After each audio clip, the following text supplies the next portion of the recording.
გამარჯობათ მეგობრებო, ყველას მოკითხვა, ბედნიერება და კარგი განწყობა. ჩვენ ახლა ვიმყოფებით კერძოდ ნიუ-იორკში, Union Square, ასეთი ცნობილი ბაღია და მის გარშემო ბევრი საინტერესო ადგილებია და დღეს გადავწყვიტე, რომ ასეთი საინტერესო დღეს შემოგთავაზოთ, ჩემი აზრით. ეს არის მაღაზია Barnes and Noble Books. არ ვიცი, ვისაც ამერიკული ფილმები უყვარს და გამორიცხულია ნიუ-იორკზე ან ისეთი სერიოზული ფილმი რო ყოფილიყო, ძალიან ასე ფილოსოფიური ან ლიტერატურაზე რომ მიდის საუბარი, გამორიცხულია რომ აი შენობა არ მოხვედრილიყოს იმ ფილმის კადრებში. 1 2 3 4 1 2 3 4 5 სართულიანი წიგნების მაღაზია და ეს გადავწყვიტე ვინაიდან ჩვენთვის ეს თემა ძალიან ახლოს არის და მithumetes დღეს ახლა ისეთი საინტერესო ცივი ამინდია ნიუ-იორკში და ამაზე კარგ ადგილას და ასეთ საფიქრელ როგორ ვთქვათ ღირეულ ადგილას სად უნდა წავსულიყავთ. ეხლა ნიუ-იორკი რომ სოფლიო დედაქალაქია, ამან დიდი ხანია ეს დამტკიცებულია და დღევანდელი დღეს და წარსულის და მომავალის ალბათ აქ იქნება ყველაფერი. თავისი ფინანსური, თავისი კულტურული, თავისი პოლიტიკური ცხოვრებიდან გამომდინარე ამ ქალაქში ყველაფერი ხდება. იმდენად მრავალფეროვანია, იმდენად რომ არ ვიცი ყველა ვინ როგორ უყურებს, რას უყურებს. უბრალოდ ჩვენ რო წარმოგვიდგენია სუპერმარკეტები, უბრალოდ აქვე ნიუ-იორკში აგე Union Square-ში აგე ჩვეულებრივი ბაზარია, ასე ვთქვათ, პროდუქტებს ყიდიან ადამიანები. ეს ჩათვალეთ ვითომ ნელ წარსულში ვართ, მაგრამ ნიუ-იორკშიც ეს ხდება. იქით გახვალ შეიძლება თანამედროვე შექმნას, იქით სხვა ტექნიკური ისინი, მაგრამ ვაჭრობა, ეს ადამიანური ფუნქციები და ეს ჩვეულებრივად ყველაფერი ხდება. ამით არის ნიუ-იორკი უნიკალური. და რატო ვთქვი ახლა რომ ამ უნიკალურობიდან არაფერი არ ძველდება, არაფერი წარსული არ არის. სამწუხაროდ როგორ მიდის ხო? დღევანდელ დღეს წიგნი ვისაც გვინდა ონლაინით და კომპიუტერული თანამედროვე ტექნიკით ყველაფრის გაკეთება შეიძლება, მაგრამ მასეც არ არის. მით რომ როგორ ამბობ ხოლმე რომ წიგნმა შეჭამა თავისი დრო, უკვე წარსულს არის მისული, მაგრამ არა და მეც აი ხევშევათ ახლა ამით მინდა გამოსახო და ვაჩვენოთ. ერთ-ერთი ასეთი წიგნების მაღაზია ძალიან ბევრია ნიუ-იორკში და აი კომერციულ თვალსაზრისით იმით თუ ამით ახლა შევიდეთ და ეს ყველაფერი ჩვენი თვალით ნახოთ. თქვენ გახსოვთ ალბათ ჩემი ერთ-ერთი ვიდეო ქონდა რატო უნდა ვიკითხოთ წიგნები, ალბათ სავარაუდოდ ახლა შევიდეთ და ნახეთ მე ამ ჩვენებაში გაჩვენეთ რა იყიდება, როგორ იყიდება და რომ წიგნმა ძალა არ დაკარგა და ჩვენებურად ამას ყველაფერს გაჩვენებთ და თავისთავად ამბიცია რო გვაქვს რომ ჩვენ გვიყვარს წიგნი და წიგნმა არ დაკარგა თავისი აზრი და ფუნქცია, აი ვიდეოთი ახლა გამოსახოთ. უბრალოდ შეხედეთ რამდენი ადამიანი დადის თანამედროვე ტექნოლოგიურ სამყაროში ნიუ-იორკში და გამხელაა ესა. ავად მეორე და მე გავაგზავნე ჩვენი საუბარი როგორ გამოგვივა ნახოთ.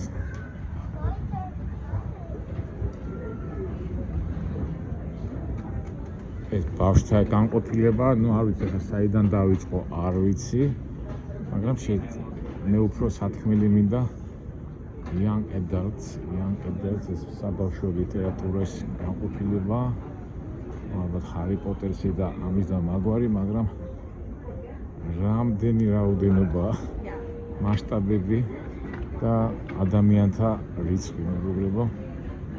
თუ არის გავრცელებული ასეთი აზრი, რომ წიგნმა დაკარგა თავისი ფუნქცია, წარსულს ჩაბარდა, მაგრამ რაღაც თუ უყურეთ ამ ვიდეოს, ნახეთ რა ხდება და რა ამბავი რამდენი ადამიანი. თითქმის ყოველ სართულზე არის კაფე. Შეგიძლია თქვათ წიგნის ყიდვის საშუალება თუ არა და გამოიტანოთ ცოტა ხანი წაიკითხო, ავაც მიაყოლო. მე სუპერ კომერციული თვალსაზრისიდან გამომდინარე, ეს ჩვენ იმდენად არ გვაინტერესებს ამდენადაც, როგორ არ გვაინტერესებს, უბრალოდ დაბეჭდილება რომ შეგექმნათ ეს ამას გაჩვენეთ. უბრალოდ ამ სიაულში მასშტაბები მინდა გაჩვენოთ, მაგრამ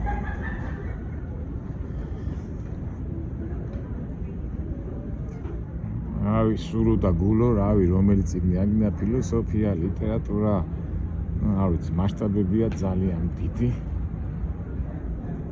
რომელი გინდა აერჩიო, ნამდვილად არ არის ადვილი საკითხი, რა წაიკითხო, როგორ წაიკითხო. ამაზე მე ჩვენ განვავრცობთ ამას და ერთ სიტყვით დავიწყოთ. ამ კითხვაზე, რატომ უნდა წავიკითხო წიგნი, ალბათ ბევრ ადამიანს აქვს ნათქვამი. მეც ახლა ცოტა მორიდებით ჩვენებურად, ჩვენს განმარტად ჩვენი სტილით, რატომ უნდა წავიკითხოთ წიგნი და ჩვენებურად, როგორც ყოველთვის ვიდეოს დასაწყისში ვიტყვით წინადადებას და ამ წინადადებით დავამთავრებთ. რატომ უნდა წავიკითხოთ და ამას ვიტყვი. კითხვა გვეხმარება აზროვნებაში, რომ დავარქვათ ყველაფერს თავის სახელი, არ ვიზარალოთ, არ დავიდგუნოთ, არ შევშინდეთ, არ დავყორდეთ, არამედ გავიხაროთ ცხოვრებით და ბედნიერებით. გავიხაროთ ამ სამყაროში, ამიერ და იმიერ სამყაროში. ამ კითხვაზე რომ გავცეთ კიდევ პასუხი, ერთ-ორ მოთხრობას მოვიყვან მაგალითად. ერთი გერმანელი მწერალის ასეთი მოთხრობაა მახსოვს. მამამ დაიბარა თავისი 16 წლის ბიჭი და მოსთხოვა რომ იქნებ რაღაცა მოგვიყეო რა. და შვილმა გაიკვირა რა უნდა მოგვიყო, აი რაღაც ამბავი მოგვიყევიო რა, შენ ცხოვრებიდან. ბიჭი დაიბნა.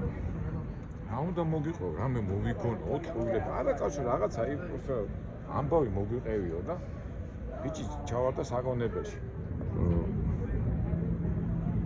და მამამ უთხრა, კაი, დადექიო ოთახში იჯექიო და როცა მოიფიქრებო, მე რაღაცა მოგვიყევიო.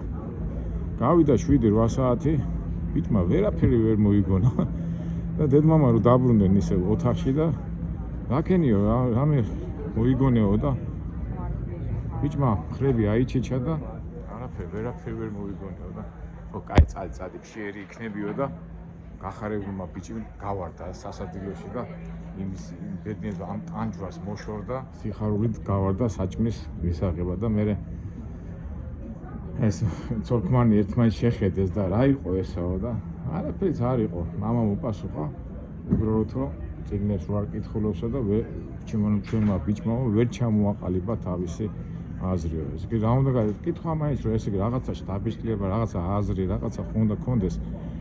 ამ პატარა მაწმინო ვერ მოახერხა. მაგრამ იმდენს კი მოახერხა რომ მოშიებოდა და საჭმელად რო წავიდა ბედნიერად იგრძნო თავი. მე დავამატებ რომ რა უნდა მოეყოლა ამ ბიჭს, იმიტომ თვითონ წარმოდგენაც აი რაღაცა ხონდა ამბავი, რაღაცა ხონდა გადმოსცე. მაგას ელემენტარულად რაღაცა რამდენიმე რაღაცა რო ქონდა წაკითხო, რაღაცას მაინც მოიგონებდა, ხო და ამ ამოცანიდან გამოვიდა მდგომარეობა. რაც არა აქ რა უნდა მოეყოლა.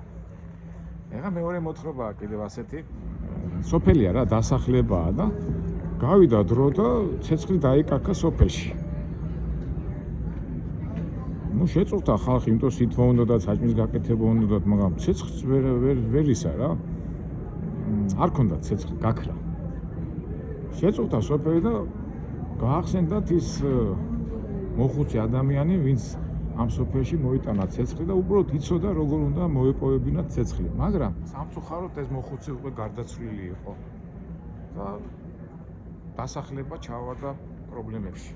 ეხლა მე არ ვიცი ბოლოს როგორ დამთავრდა, მაგრამ ის ინფორმაცია და საშუალება, რომელიც იმ მოხუცს ჰქონდა, წაიღო სამარესთან ერთად და ეს თანამედროვე დასახლება ვერ მიხვდა რა უნდა გაეკეთებინა და ესეთი პრობლემა. ეს მოთხრობაც იმას იძლევა, რომ აი ეს ინფორმაცია, რომელიც ძველ თაობას აქვს სიტყვაზე, უნდა შენაჩვენდეს წიგნის სახით და გადმოცემის სახით, ინფორმაციის სახით. აი თუნდაც ეს ორი მაგალითი, რომელიც ახლა მე თქვენ მოგიყვანეთ, წიგნის სახით ადამიანებს ეძლევა წიგნი, ინფორმაციის საშუალებით, რომელიც ჩვენ ვღებულობთ და დასაწყისი ვიყენებთ ამათ ჩვენ ცხოვრებაში და რეალობაში. მარტივად რო ვთქვათ, წიგნი არის ამბების და ინფორმაციის გადმოცემის საშუალება, რომელიც გვაძლევს გამოხვიდე გაურკვევლობისაგან და სიბნელისაგან. ასე რო უყვართ ხოლმე ამ ბოლო დროს ხო ამბობენ ხო აი სიბნელე, აი ძალიან მოდაშია და ეს სიბნელე რა არის, გავარკვიოთ და გავარჩიოთ ამ პატარა ვიდეოთი. ეს სიტყვით ინფორმაცია, წიგნის კითხვა, განათლება, აზრის გვეხმარება გარკვევაში, სიტუაციის გარკვევაში და რა ხდება და როგორც ამბობენ სიბნელიდან რომ გამოვიდეთ. ასე თუ ისე გავარკვიეთ წიგნის კითხვის, ასე თქვათ, პლუსი და მინუსი, მაგრამ ეხლა ისმის ასეთი კითხვა. რამდენი წიგნი უნდა წაიკითხოს ადამიანმა, რომ ამ ეგრეთ წოდებული სინათლე და სიბნელიდან გამოხვიდე, ხო?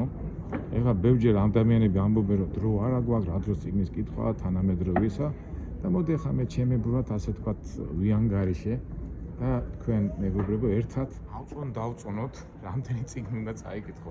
ეხლა ხო არის არა მაგ დრო, რა დროს წიგნის კითხვის ისა მაქვს, მაგრამ აი უბრალოდ დაფიქრდით. ეხლა მე პირადად ჩემ ამბავში, მე გახსოვთ წინა ვიდეოში თქვი, ჩამაგდო და დრო მომწონს, დრო არის მართლა პრობლემა, რომელიც ადამიანებს არ აქვს, მაგრამ მოდი ახლა გავაკეთოთ ასეთი სტატისტიკური გამოკვლევა. ესე იგი, ადამიანმა აი ყველაზე კაი ვარიანტი ხო? კვირაში რო წაიკითხოს ერთი წიგნი. თქვათ 1 საათი დღეში, 1 საათში 50 გვერდს ხო წაიკითხავ. 50 გვერდს რო წაიკითხავ, თქვათ კვირაში ერთი წიგნი რო წაიკითხო, რაც ან დიდი იყოს, თქვათ 50-8 საათი გინდა, კვირაში 8 საათში ერთ წიგნს ხომ მოვანდომი, დიდი ყლიანი ზო იყოს 300-400-იანი მოახერხე. ესე იგი, კვირაში ერთი წიგნი რო წაიკითხო, თვეში 4 წიგნი, წელიწადში გამოდის რამდენი 12 წიგნი. 12-ჯერ 4, რამდენი 50, თქვათ წელიწადში შენ წაიკითხე 50 წიგნი. ეს 50 წიგნი გაამრავლე რამდენი წიგნი, თქვათ ახლა ბავშვი 50-60 წელი რა, ასე რომ ვთქვათ, წელიწადში თუ კითხულობ 50 წიგნს, 60 წელი კითხულობ, ესე იგი, შენი ცხოვრების განმავლობაში შენ ასეთი რეჟიმით 3000 წიგნს წაიკითხა. ეს კაი ვარიანტი, მაგრამ 60 წელი ხა ასაკში შედიხარ, შეიძლება ვეღარ მოახერხო ან დრო არ აგაკ, მაგრამ გაყავე ახლა ფაქტურად წიგნი შენ უნდა წაიკითხო ინტენსიურად 30 წლამდე, 60-30 წელი, 3000 წიგნი გაყავი ნახევარზე, იგი 1500 წიგნი მაინც უნდა კონდეს წაკითხული, რომ 30 წლის ვთქვათ წიგნი ხო 10 წლიდან ის 30-მდე აი მაგ პერიოდში თუ მოახერხე 40 წლამდე და მე ამ შენ ცოდნას და იმას უკვე განახორციელებს ცხოვრებაში და აღარ გაგიჭირდება, მაგრამ სამწუხაროდ ასე ხო არ ხდება. მაგრამ მე ესა ვთქვი ყველაზე ასე ოპტიმალური ვარიანტი, მაგრამ მოდი ყველაზე ცუდი ვარიანტი ვთქვათ სიტყვაზე თვეში წაიკითხე ერთი წიგნი, ესე იგი ერთ თვეში თუ წაიკითხე ერთი წიგნი, ესე იგი წელიწადში გამოდის 12 წიგნი, 12 განმავლობა 50-ზე, საყაცეთი 500-600 წიგნის კითხვა მოგიწევს მთელი ცხოვრების განმავლობაში. ეხლა მეტყვია რომ არა მაქვს დრო, მაგრამ აი ელემენტარულად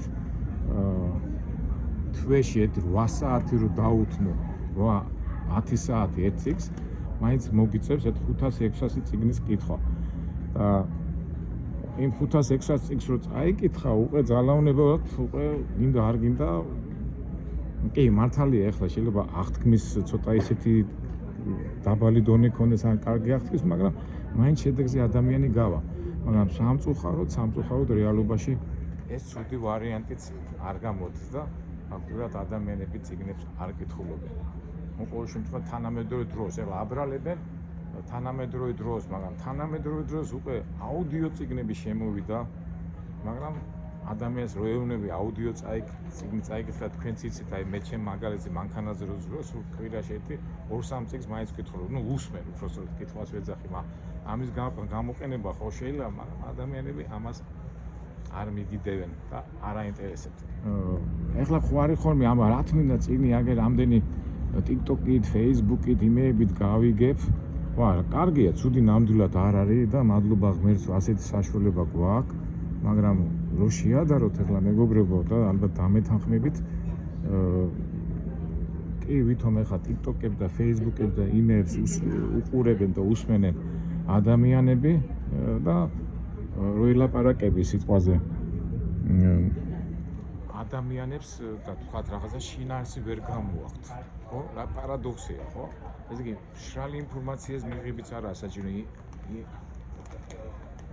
მაინდა-მაინც უნდა წაიკითხო წიგნი, რომ შენ ნელა რო კითხოთ, გაიაზრებ და როგორც ის წეღაროდ მოთხრობა რომ მოყვები, იქიდან შინაარსის გამოტანა უნდა შეგეძლოს და დღევანდელ თანამედროვე დროში სამწუხაროდ და რეალობაა, რომ ადამიანებს შინაარსი ვერ გამოაქვთ ნათქვამიდან.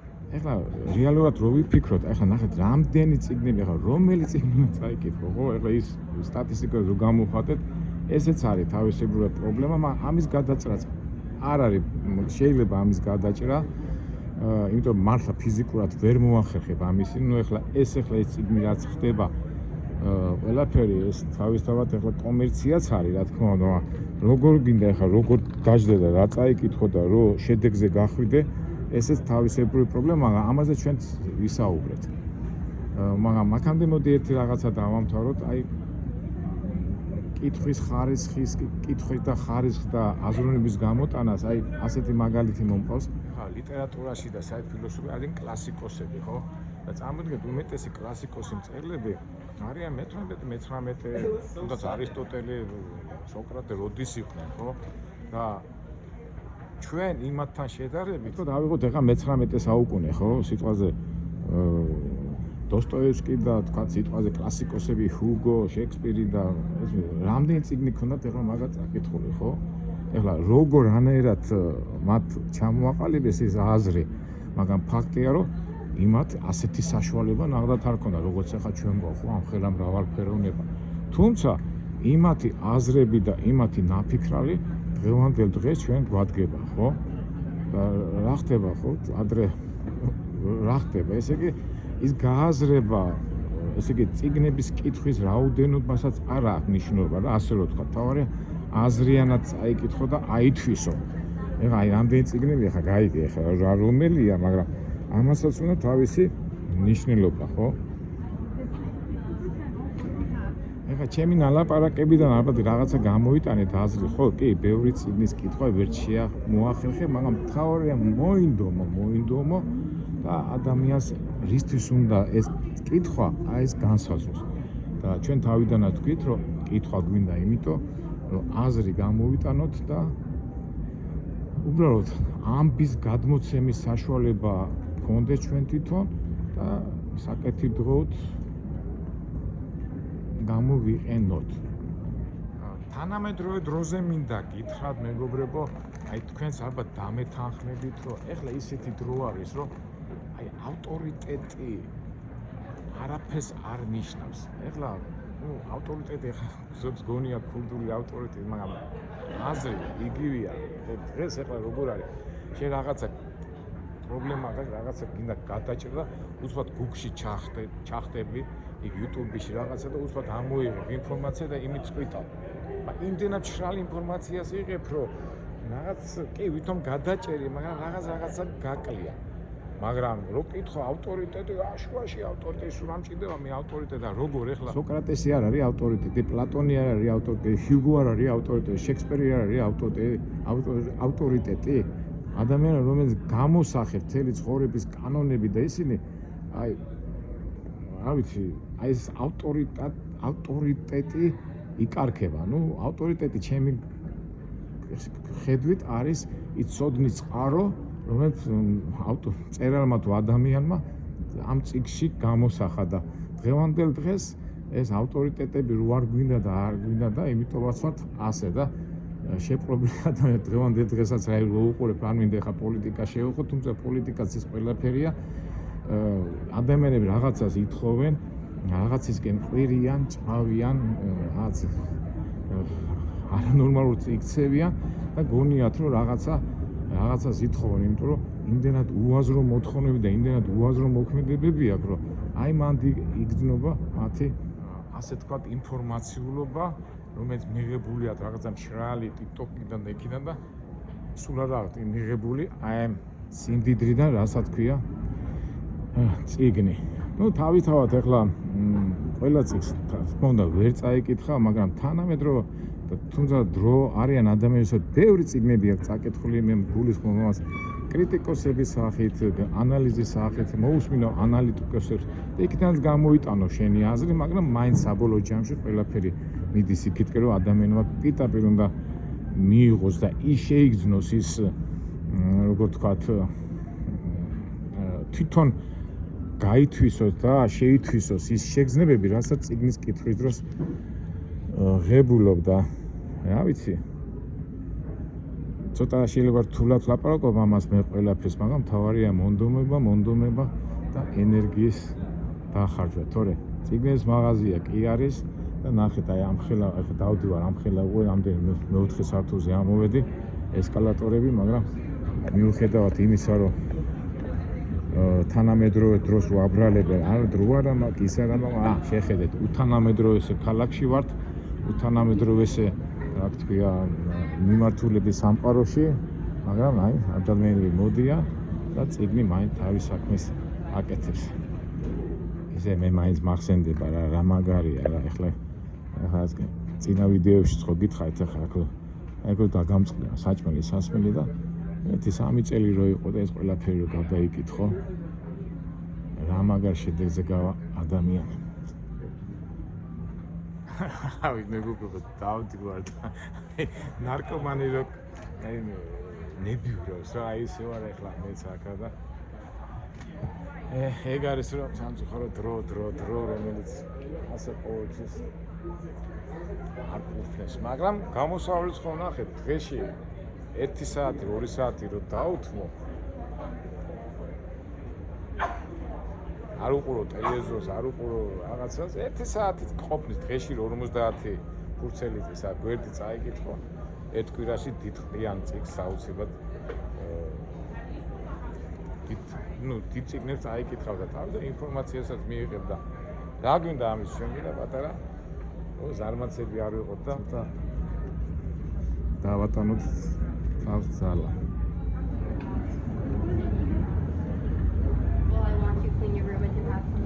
მოდი ჩვენი ვიდეო დავამთავროთ და როგორც ვამოვთხოვდნენ, კითხვა გვეხმარება აზროვნებაში, რომ დავარქვათ ყველაფერს თავის სახელი,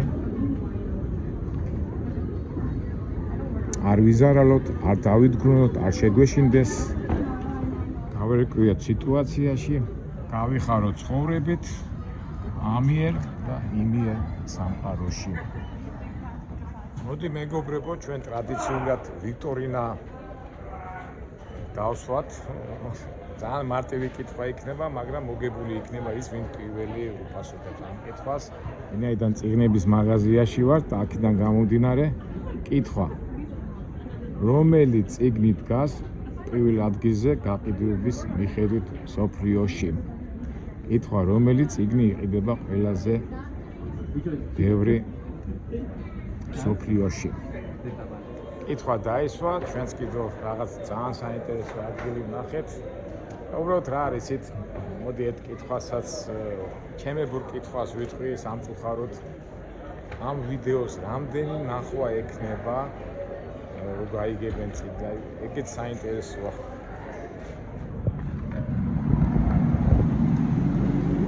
აი წიგნებზე ფაქტობრივად ეს ვიდეო ხო წიგნებს დაუშვით, რატო ვკითხულობ და როგორ ვკითხულობ, მაგრამ ალბათ ადამიანები რომ გაიგებენ, სათაური იქნება, რამდენი ნახვა ექნება ამ ვიდეოს, ვინაიდან წიგნებზე ვლაპარაკობთ, ესეც ძალიან საინტერესოა.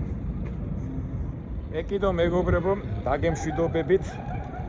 ეხლა გულახდილად გითხრათ, ცოტა დასვენების პერიოდი მაქვს და ჩემი მაყურებლები ვინც ახართ, ძალიან უყურე თქვენ იცით რომ მე პერიოდულად ორ დღიან იმეებს ვაკეთებ ხოლმე სოფლებში საქართველოს ძირითადად ვითიშები ხოლმე და გადავწყვიტე ეხლაც მეც რომ ამდენი ინფორმაციისა და ფიზიკურად იმდენად არა რამდენად ამ ინფორმაციული წყაროებისგან გადაღლილი ვიცით პოლიტიკა ისა ორგანიზმი უბრალოდ თავის ჭკუას ითხოვს დასვენებას გონებას და ჩვენ რომ ვამბობთ ხოლმე რესტარტი უნდა გავაკეთო ეთი პატარა ოთახი კი სასტუმრო ვიქირავე ცოტა ნიუ-იორკი და მოშორები ტყეში და ვთიშავ ტელეფონს ვთიშავ ინტერნეტს და 2 დღე უნდა გავითიშო და უნდა დავისვენო აღვადგინო და მე უკვე ისევ განვაახლებ ჩვენ ამ თქვათ ჩვენ ვიდეო გადაღებას ამიტომ დაგემშვიდობებით ეთი 2-3 დღე რა ქვია ინტერნეტ სივრცეში არ შეგაწუხებთ და დანარჩენს ყველას გისურვებთ ბედნიერება სიხარულს რათა რომ ბევრი წიგნები წავიკითხოთ რომ ვიყოთ ძლიერები ვიყოთ მაგრები და ვიყოთ ღმერთთან ახლოს კარგად მომავალ 2-3 დღეში დაგიკავშირდეთ მომავალ შეხვედრამდე